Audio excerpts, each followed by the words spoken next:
बहुत समय पहले की बात है।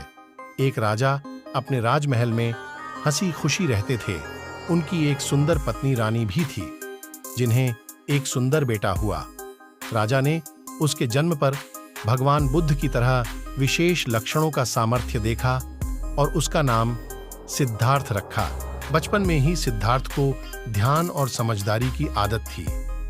एक दिन उसने राजमहल के बाहर गुरुकुल में जाने का निर्णय किया। उसने राजा को अपनी इच्छा बताई और राजा ने उसे आशीर्वाद दिया। सिद्धार्थ ने गुरुकुल में बहुत से ज्ञानों को सीखा, परंतु उसका मन शांति नहीं पा रहा था। एक दिन उसने गुरुकुल को छोड़ने का निर्णय किया और वनवास लेने का निर्णय किया। सिद्धार्थ ने वन में गहरे ध्यान में प्रवृत्त होने का निर्णय किया ताकि उसे आत्मा का असली ज्ञान प्राप्त हो सके।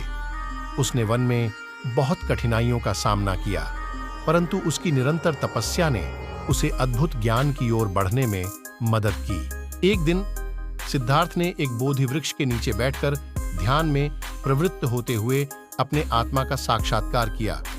उसे समझ में आया कि जीवन का सत्य संदेह और अज्ञान से परे है। सिद्धार्थ को बुद्ध बना दिया गया और उनका संदेश सर्वत्र फैला।